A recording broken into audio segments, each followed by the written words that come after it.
Hey everybody, I'm Becky Adams. Thank you for stopping by my YouTube channel today. Today I think there's 13 layouts here to share with you. We're going to start off with this one here on the top.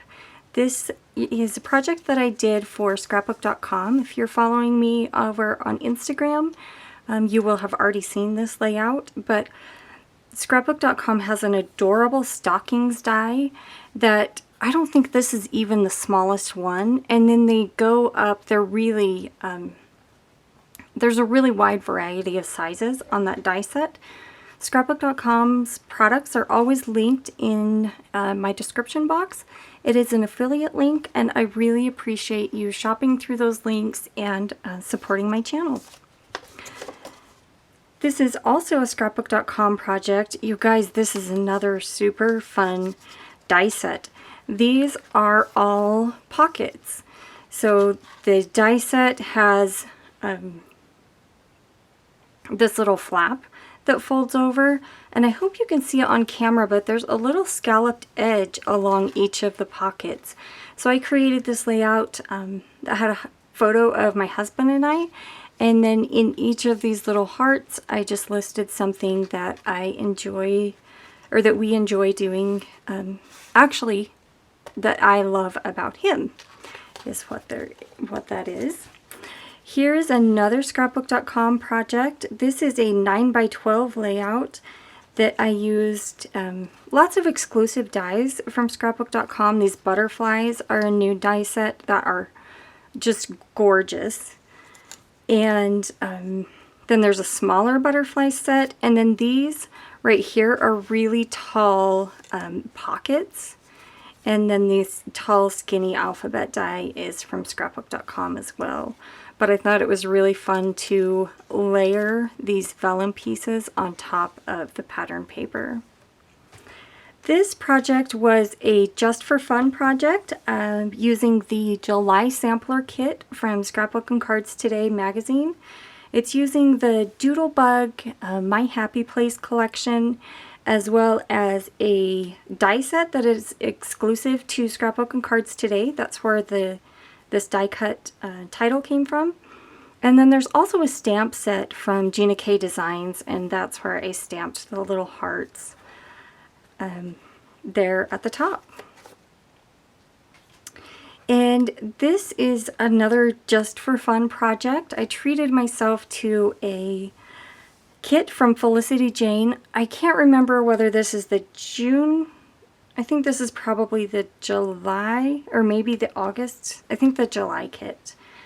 Anyway, but just a standard grid. They had so many fun pattern papers in the 6x6 paper pad.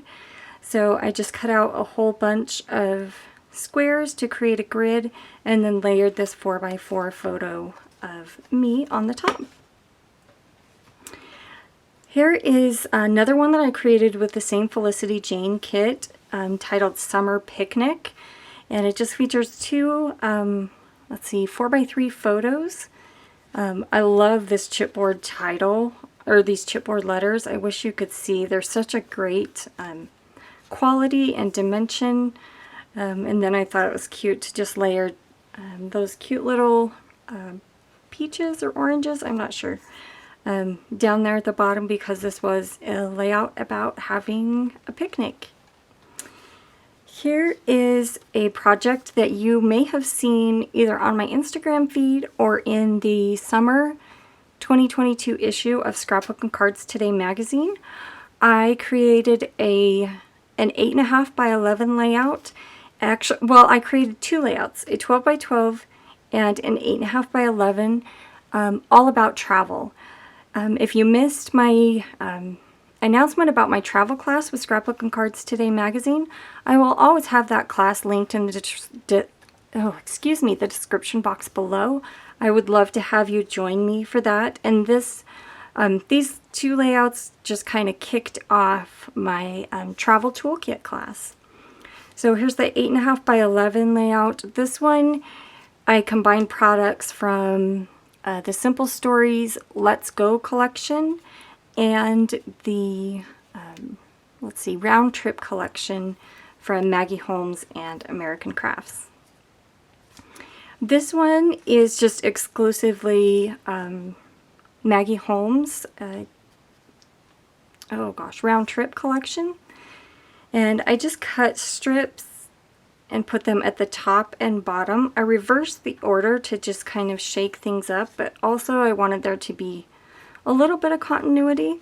I just didn't want everything to line up exactly.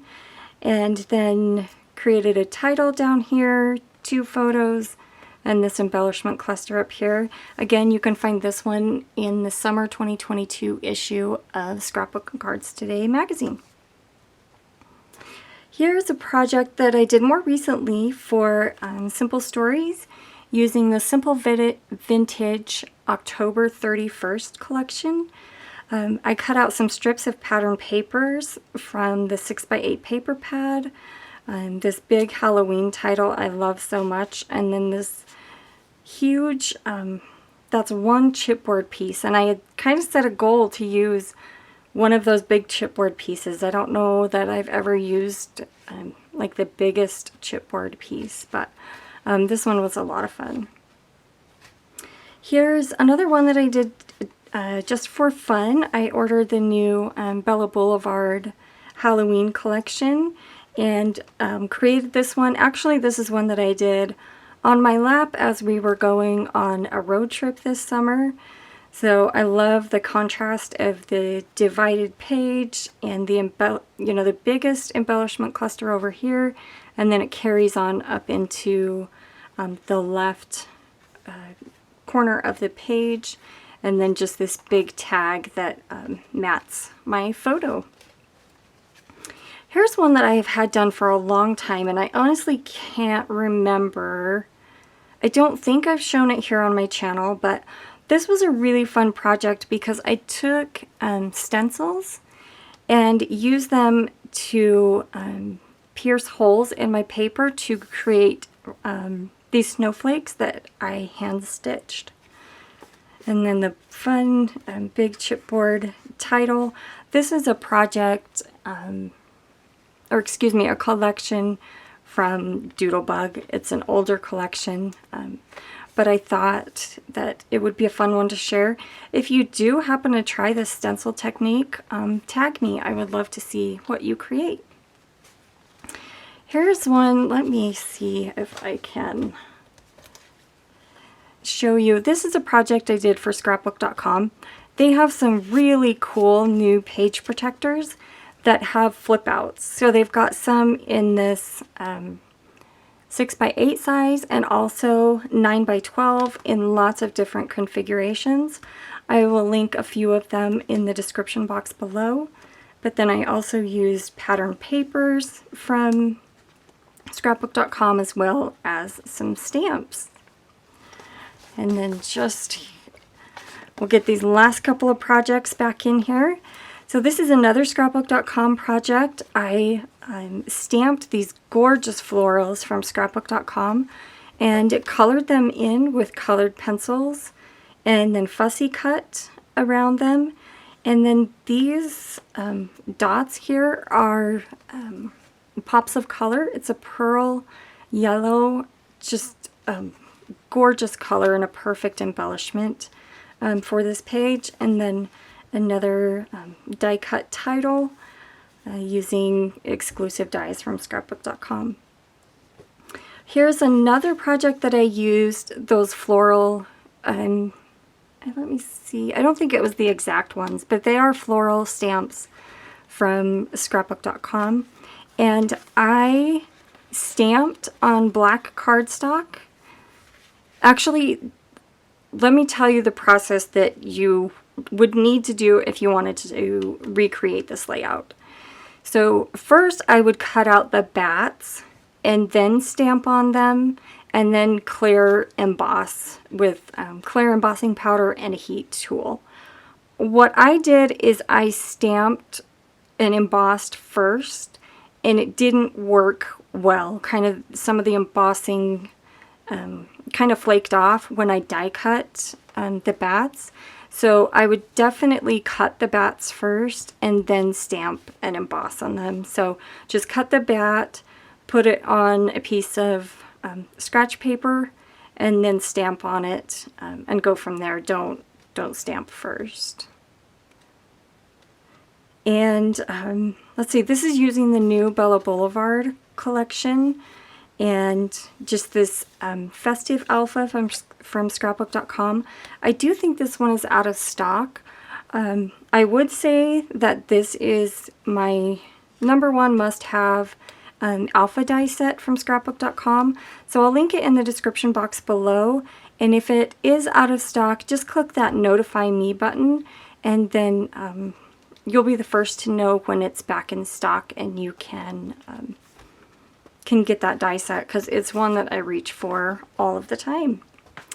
And then last but not least, here is another just for fun project that I created just on my lap as we were going on a road trip. And it's got 9 2x3 photos that I adhered to a piece of white cardstock and then put them on my layout, just so I was using, or I guess working with like one big photo rather than all these little ones. And then I used I think they call them cutouts, where it's like a pre-made cut file from Bella Boulevard. That's where the A+ came from. And then just a few embellishments, a little bit of journaling, and a few embellishments down here. I really wanted the photos to shine on this one, so I kept everything else kind of a little more low-key. So thank you so much for stopping by. I appreciate you hanging out here and waiting for me to come back after taking a break over the summer, but I'm back and I have so many fun, exciting things to share with you. So thank you again for stopping by, and I will see you again soon.